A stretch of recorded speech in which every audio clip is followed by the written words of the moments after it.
जे दरबार में कोई बादशाह मरंदो हुयो त पोइ हिकिड़ियूं औरतूं हूंदियूं हुयूं त फिल्म बि ठही आहे इंडिया में रुदाली उहे औरतूं घूंघट करे रोअंदियूं हुयूं ऐं उहो रोअण जी हिकिड़ी रस्म हुई त जीअं हिकिड़ो माहौल ठाहियूं त सभु रोअनि उहे पंहिंजी उन रुआरण जी पंहिंजी पेमेंट वठंदी त माण्हुनि खे रुआरियूं सोग कराई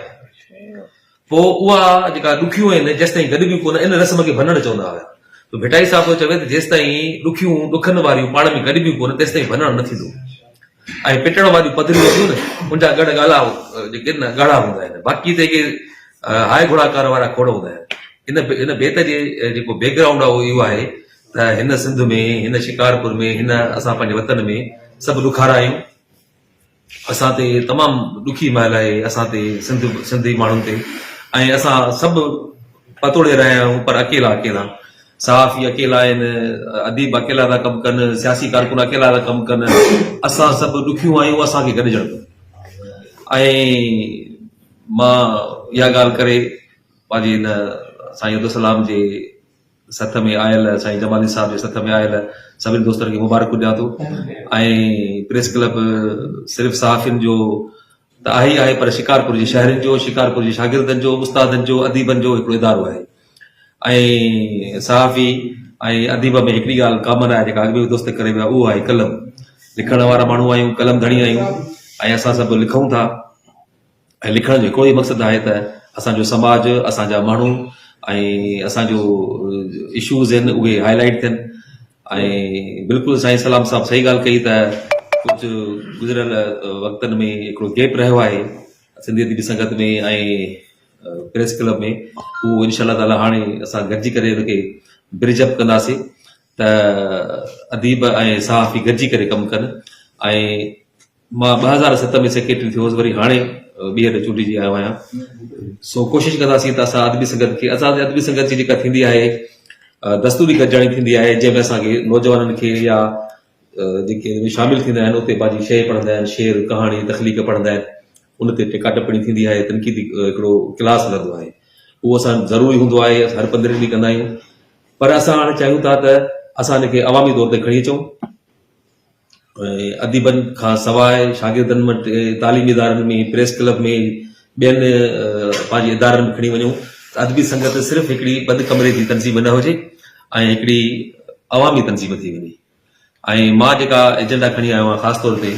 उन में असांखे तव्हां दोस्तनि जो साथ खपंदो उन में सभ खां पहिरियों इहो त असां पंहिंजे अदबी प्रोग्राम अदबी क्लासनि सां गॾोगॾु असां चाहियूं था त सिंधी अदबी संगत जेका आहे उहा सिंधी ॿोलीअ ते कमु करे ऐं ॿोली जेका आहे जेसिताईं न बचंदी तेसिताईं असांजो वजूद बि न बचंदो शिकारपुर जहिड़े शहर में मिलंदा जिते सिंधी ॿोली ॻाल्हाइण जी पाबंदी आहे ऐं ॿार जंहिं महिल घर था अचनि उहा उर्दू था ॻाल्हाइनि ऐं पुछूं था चवंदा असांजे सिंधी स्कूल में जेको आहे सिंधी करण ते अहिड़ा स्कूल बि आहिनि शिकारपुर जे शहर कराची में हुजे त चऊं त भई ठीकु आहे कराची असांजे लाइ हालांकि कराची बि सिंध आहे असांजो शहर आहे पर सम्झ में ॻाल्हि अचे थी त उते स्कूल में थोरा ॿार हूंदा आहिनि सिंधी ॿार पर शिकारपुर जिते 99% 100% ॿार सिंधी वालिदेन सिंधी उस्ताद सिंधी आहिनि उतां जी मेंटेलिटी कहिड़ी आहे जो उहो माण्हू नथो पढ़ाए ऐं कानून ठाहिया पिया आहिनि साईं सलाम साहिब खे यादि हूंदो त असां हिकिड़े प्राइवेट स्कूल में सिंधी ॿोली न पढ़ण वारे मामले ते असांजो तमामु सख़्तु क़िस्म जो हिकिड़ो एहतिजाज थियो ऐं उहो माण्हू जेको प्रिंसिपल साहिबु हुयो असांजे वालिदेन जे सिर्फ़ु संजीदा थियण सां हुन सिंधी पढ़ाइणु शुरू करे छॾी ऐं हिन वक़्तु बि खोड़ सारा स्कूल अहिड़ा आहिनि जेके नथा पढ़ाइनि वालिदेन खे परवाह कोन्हे टाइम कोन्हे जो करे लड़ी वञनि स्कूल में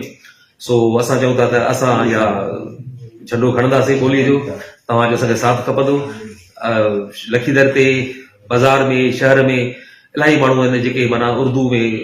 अंग्रेज़ीअ में भले लॻाइनि पर सिंधीअ में बि पंहिंजो बोर्ड दुकान ते जेके लॻाइनि था त उहा सुठी ॻाल्हि आहे ऐं इन खां अलावा ॿी असां जेका कोशिशि कंदासीं त ॾिसो तव्हां पंहिंजो शिकारपुर में हर माण्हूअ खे पंहिंजो हिकिड़ो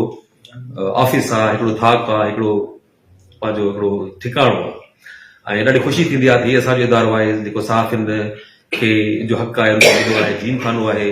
ऐं उन खां अलावा काफ़ी सारा इदारा आहिनि पर जंहिं महिल साईं आदर्श होटल ते वेही करे पंहिंजो मज़मून लिखंदो आहे त इहा माना शिकारपुर जे लाइ सुठो सवणंदो आहे ऐं जंहिं महिल अदीबनि खे असांखे आख़िरी जेका हुई हिकु जेका गॾिजाणी करण जी जेका इजाज़त उहा बि खसी वई त लाइब्रेरी मां बि असांखे कढियो वियो त तव्हां लाइब्रेरी में मिलंदा अची सघो। सो लाइब्रेरी हिकिड़ी जेका लिखण पढ़ण जी जाइ आहे, किताब जी जाइ आहे, उते अदीब अची करे हफ़्ते हफ़्ते पंहिंजी गॾिजाणी कंदा हुआ, 2 कलाक मोकल जे ॾींहुं, ऐं कंहिंखे बि डिस्टर्ब न कंदा हुआसीं, उतां बि दड़ियो वियो। ऐं उन ॾींहं खां वठी अॼु ताईं असांखे 2-3 साल थी विया आहिनि। कॾहिं कंहिंजे घर में कंदा आहियूं, कॾहिं कंहिंजे उताक में कंदा आहियूं, कॾहिं होटल ते वेही कंदा आहियूं। असांजी केॾे लड़ी कोन वियूं, कॾहिं ख़ुददार माण्हू आहियूं, लिखंदा आहियूं ऐं कंहिंखां 5 रुपया न वठंदा आहियूं, कंहिंजे दर ते न वेंदा आहियूं। असां चाहियूं था त असांजो बि हक़ आहे त असांखे घटि में घटि हिकिड़ी अहिड़ी जॻह हुजे जिते असांखे कोई पंहिंजी इज़त सां वेही लिखूं, पढ़ूं, पंहिंजो प्रोग्राम कयूं, पंहिंजी गॾिजाणियूं कयूं। ऐं तव्हांखे शाबस आहे, तव्हां हिकिड़े हाल जो नालो हिकिड़े अदीब हिकिड़े शाइर ते कयो आहे। ऐं असां इन हाल में शेख अयाज़ हाल में हमेशह प्रोग्राम कंदा रहिया आहियूं ऐं इहो सहकार असांखे हाणे बि घुरबल हूंदो त तव्हां असांखे प्रोग्राम जे हवाले सां ऐं ॿियनि सरगर्मियुनि जे हवाले सां असां सां गॾु हूंदव। ऐं असां चाहियूं था त असांजे विच में जेको हिकिड़ो स्पेस हुयो, उनजो कोई ॿियो को रीज़न न हुयो, जेको गैप आयो आहे, ॿियो को रीज़न कोन्हे। असांजी दिलियूं साफ़ आहिनि, तव्हांजी दिलियूं साफ़ आहिनि, पाण में मोहबत आहे, पर मसरूफ़ियतूं आहिनि ऐं हर माण्हू पंहिंजी पंहिंजी ज़िंदगीअ में पंहिंजे पंहिंजे कमनि कामनि में मसरूफ़ रहियो आहे। सो असां चाहियूं था त हाणे असां पंहिंजे हिन तंज़ीम खे जीअं असां चाहियूं था त असां प्रेस क्लब असांजो आहे, सहाफ़ी असांजे दोस्त आहिनि, असां चाहियूं था त अदीबनि खे बि शहर जा जेके ॿिया अलॻि ज़रिए उहे पंहिंजो कनि, दोस्त कनि ऐं गॾिजी करे असांजे हिन कमनि में साथ ॾियनि। तव्हां सभिनी जी महिरबानी ऐं इंशाअल्लाह ताला असां हमेशह